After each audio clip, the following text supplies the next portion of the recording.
see and monitors all the network traffic you have in your network, from IP level to DCE RPC calls. So there are two most popular free IDS systems, Snort and Suricata, and there are free and paid Ruleset for both of them, big Rulesets. So among signature developers, there are such names as Cisco Talos, Emerging Threads, many communities and other groups who develop signatures for malware and exploitation detection. So for now, the largest Ruleset has more than 20,000 active signatures inside. So it is possible to highlight a few logical stages for how an IDS works. So first, incoming network traffic is being reassembled into TCP or UDP streams. Then protocol parsers do their job, parsing protocols, protocol fields, and analyzing them if needed. Then signatures do their job by checking protocol packets, protocol streams, and writing alerts into log files if a match was found. So almost each stage has some known bypass vectors which allow IDS bypassing. So on stream reassembling stage, we can confuse some systems via unusual IP or TCP or even high-level protocol packet fragmentation. Or maybe with help of where TTL or MQ numbers. So TCP overlap is another widely known technique when an attacker creates an ambiguity of overlapping TCP SYN number interpretation.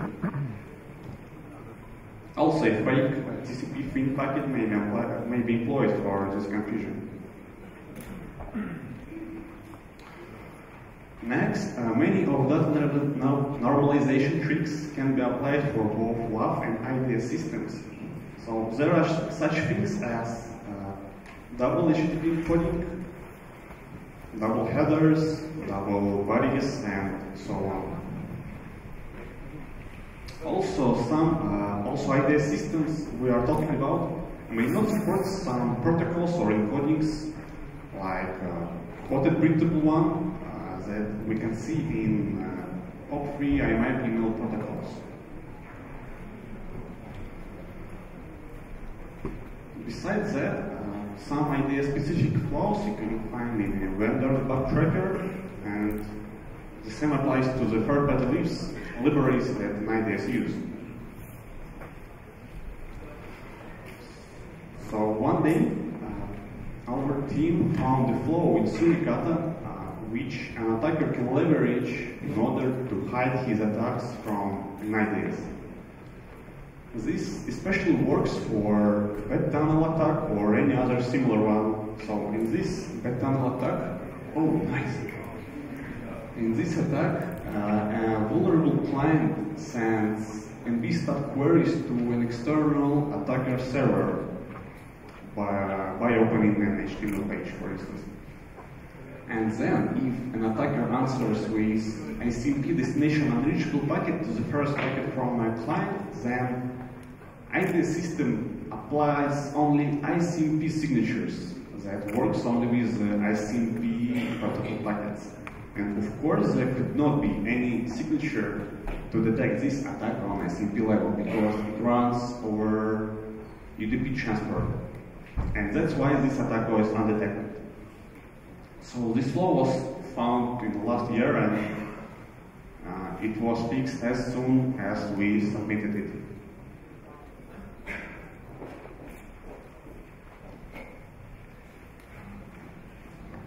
So all these tricks are pretty well known and should be fixed in popular measure IDS systems. So now I'm going to talk about signature-based bypasses.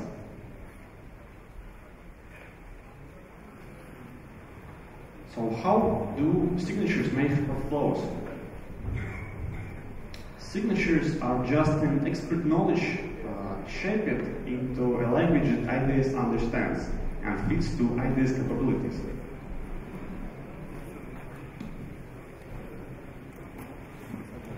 So, the main problem of those who develop signatures is they are limited in time and resources, and usually they have no time to study vulnerability in depth, to spend hours, days studying it. Also, they do not develop exploits by themselves usually, and they do not check all the deviations. So, besides that, they have to keep an IDS performance level high, so their signatures should not cause an IDS to spend really much time checking signatures, and they have to take care about false positive alerts.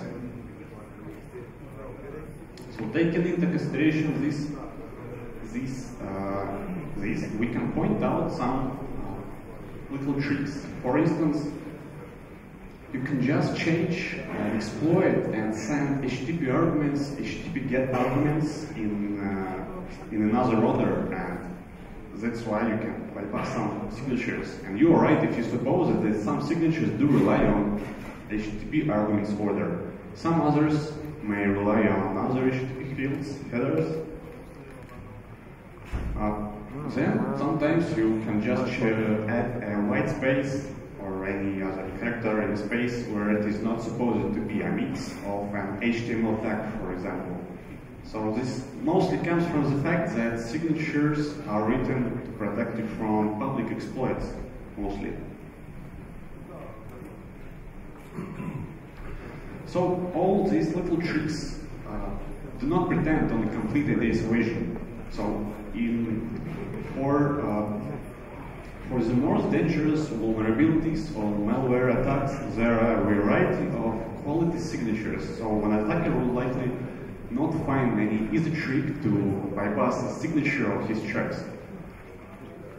But in general, developing high-quality signatures require a wide range of skills from a developer. So probably there are lots of ways to change an exploit, a bit, and to await the detection. Especially it works for such complex protocols like and languages like HTML language or DNS protocol, which is hard enough for IDS system.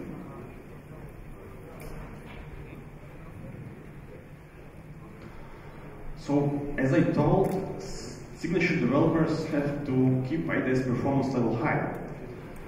So every signature they develop takes some resources to check.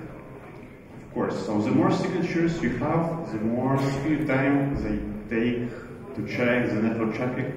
And the rule of thumb I came across in a blog article dated in 2011 says to add 1 CPU every 1,000 of signatures or half a gigabit of network traffic. A rule of thumb.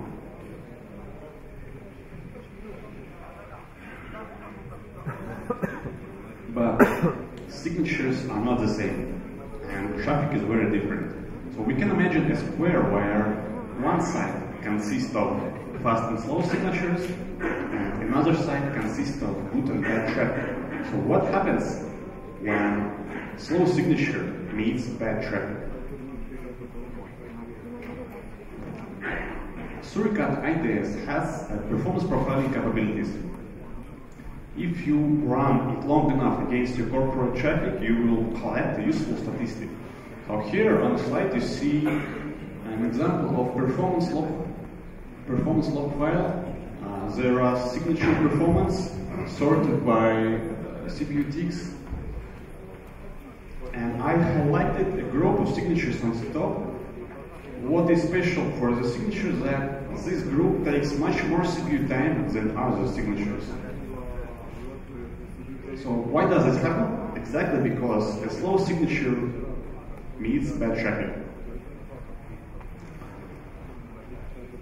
So we suppose that an exploitation scheme, when we try to amplify this effect of slow signature with bad traffic. So we believe that these 3 little steps will help us to cause an IDS system with a denial of service state.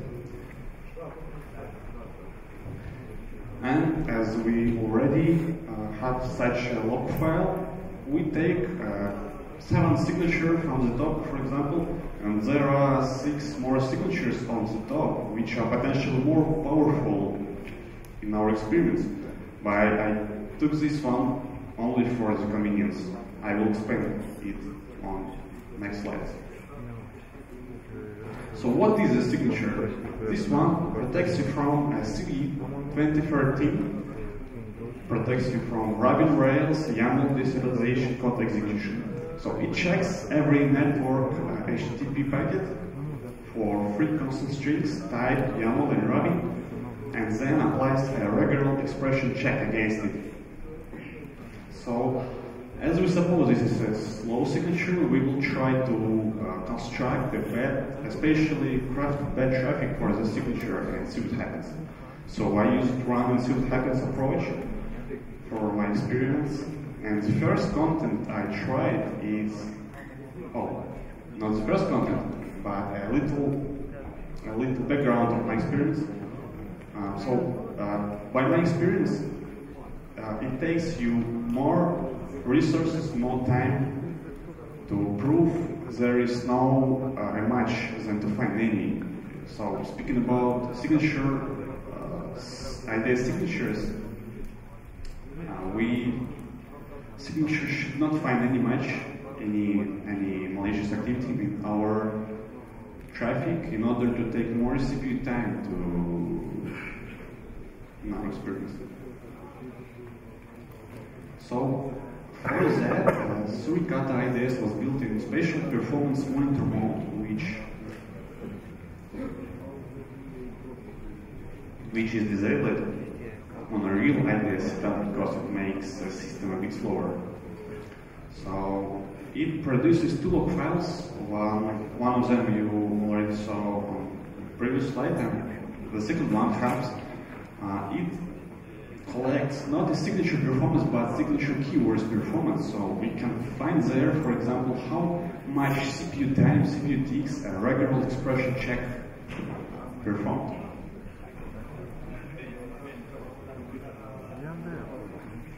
So the first content I tried was just those 3 strings from a signature concatenated together and see which log file lines we can find. So you see there 3 content checks passed, but then a regular expression failed.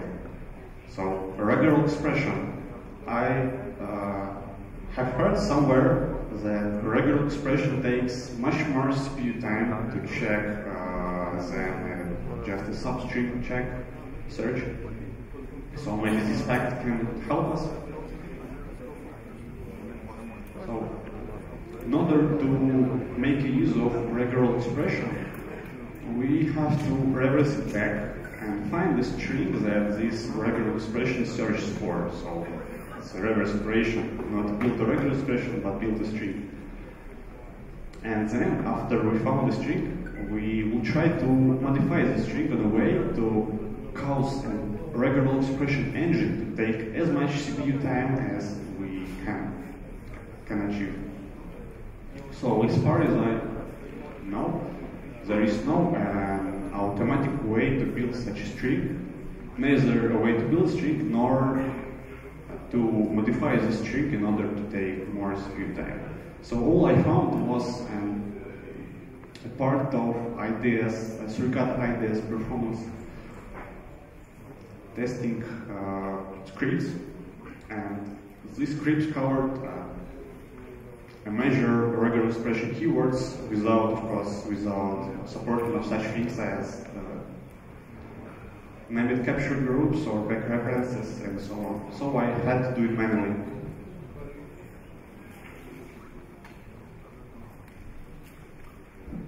But it wasn't so hard, so I found the smallest string that the regular expression searched for, and the same principle here. If a regular expression cannot find the match there, it takes more steps, more CPU time to prove there is no match than to find any. And indeed, if we take the small string, it takes only 32 steps to find a match there. And if we remove the last character from it, it takes 57 steps to find there is no match, to prove it. So I used a useful tool, regex101.com, which shows me number of steps, so it was quite useful. So after poking around, I found some flutter there, so double string without the last character, takes 200 steps to complete to find there is no match. 10 join strings takes about 10,000 steps to complete, and eventually 100 of join strings takes so many steps, so much time to complete, so it calls an online tool to check into catastrophic condition, timeout error. So let's check what we found, the content what we found against an IDS system. So you see that the content that on previous slide calls it an online check tool into timeout error now generates on the hardly sensible block 1 million ticks, so nothing special. Maybe I did something wrong, I thought, but this is another story, because this story is about how I reached regular expression engine limits. So these limits are helping to an engine to protect from catastrophic regular expressions, catastrophic content, from catastrophic backtracking conditions. So these values set to small numbers works perfect. It protects from the conditions we found.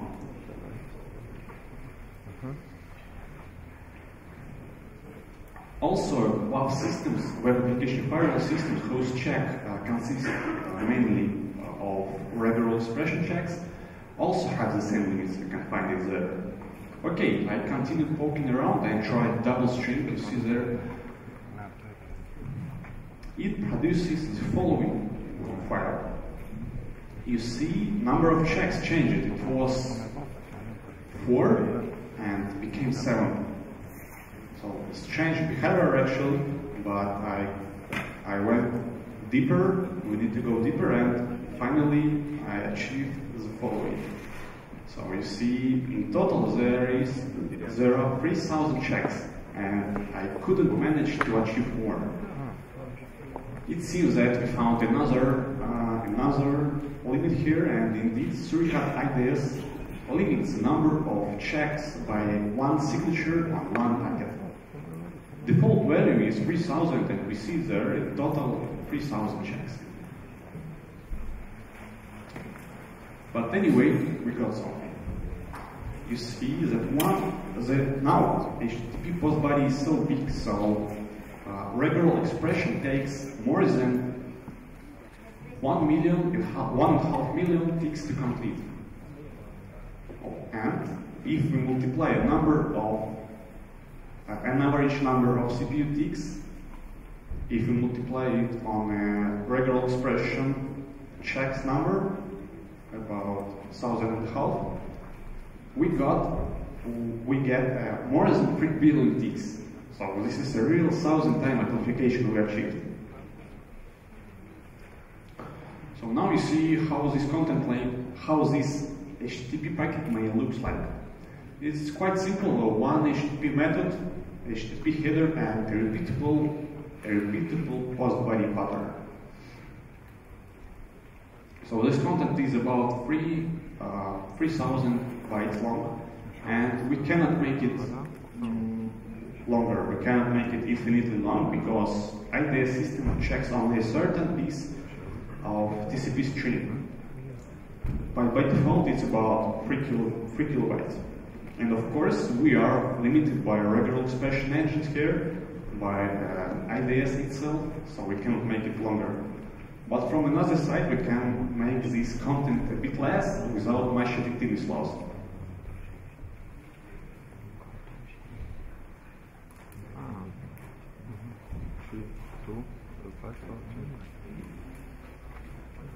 So we got 3 billion ticks. Is it bad or good? So roughly speaking, 3 billion ticks is in a second of an average CPU life. So if I run an IDS, circuit IDS on my virtual machine, it takes about a second or two to start, to check that signature on a specially crafted batch traffic, and to finish. So 1 second. 1 second.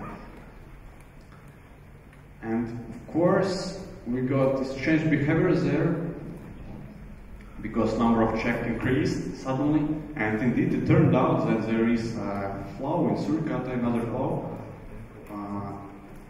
Circuit performs redundant checks, though it shouldn't. So that's why we achieved so many redundant checks on that content. So this CV number was assigned, and this issue is already fixed in both active circuit versions. So this trick with this CV number works only for that certain signature we chosen. So there are lots of other signatures that requires another approach, they consist of other checks combination, and they have, in order to exploit them, an attacker, an intelligent attacker, have to apply another approach. So this CV works only for that signature. Maybe some other, but not for all. So on which vector, we found a bad traffic, and on which vector this issue can be exploited. From this step, I highlight 2 approaches, based on a direction that signature checks, either packets going to the corporate server or to an external network, external server. So the signature we're talking about checks any HTTP packet going to a HTTP server in an internal IDS controlled server. So this one is quite simple because it doesn't require any interaction from user inside IDS network. Attacker can just send packets and get an IDS system unresponsive to take the whole CPU time. So, in my experience, I used 8 out of 40 cores of Intel Xeon server, and this is quite common hardware for big corporate IDS systems that should be able to process hundreds of megabits or gigabits of network traffic. So the next question an attacker has is, okay, I have a bad traffic, and how many of this traffic should I send in order to cause an IDS system unresponsive? So the next step, we will find a border from which our attack is working as we expected. So in general, IDS system starts losing packets, dropping packets, even if CPU load is only 80%.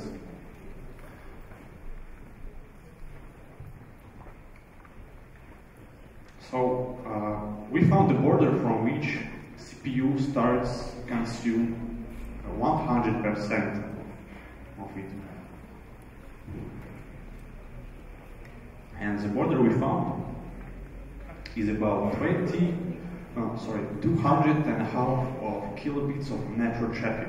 And speaking of HTTP packets, it is about, okay, something wrong with my presentation. Okay. And speaking of HTTP packets, it is about one HTTP post request per core per second. So 8 cores, 8 HTTP packets, and so on. So does it make it clear how powerful this amplification is?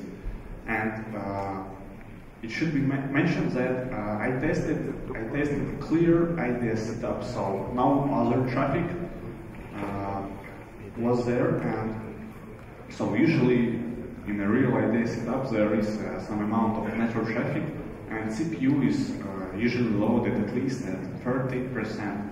So these values are going even down, so less than 1 packet, less than 200 kilobits.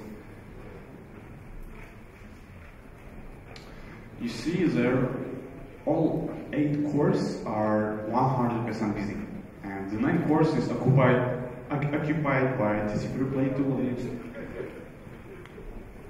So the more traffic I send, the less network packets an IDS system is able to process.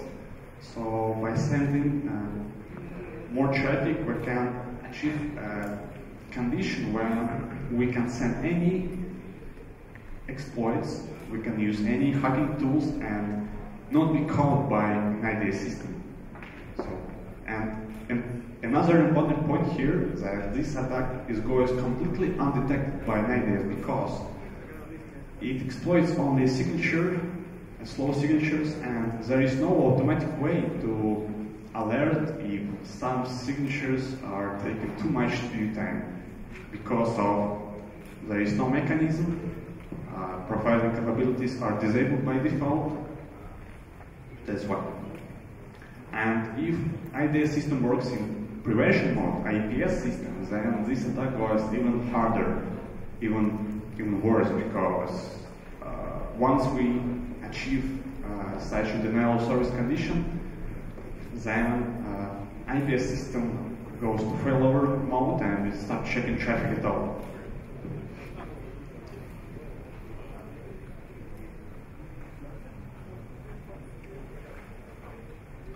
After this CVE was fixed, we tried again. We ran fresh Suricata version against our corporate traffic long enough, and we got the same picture, the same log, and the same group of signatures on the top. So, as I told, there are many other signatures we can't exploit except the CVEs found, except those signatures. And not the signatures are problem. They just require an extensive and a massive performance tuning, performance testing. So an attacker likely will be able to find another approach to craft the bad traffic and send it. So, but not the IDS is the only system that runs signatures. So many other systems, defensive systems, use signature-based detection, and probably the same approach can be applied for these systems also. But the important point here is that an attacker should be able to perform a preliminary analysis on an open rule set. So open rule set is a key. Without it, the attacker cannot understand which signatures are slow, which are fast.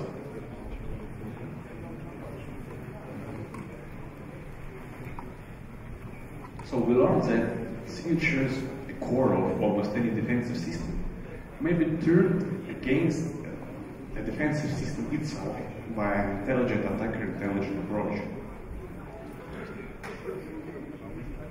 And in spite of only a small number of signatures are slow, it affects the whole IDS system. So one signature calls the whole IDS system unresponsive. And again, keywords are a stealth method, an open rule set, and a complete IDS evasion.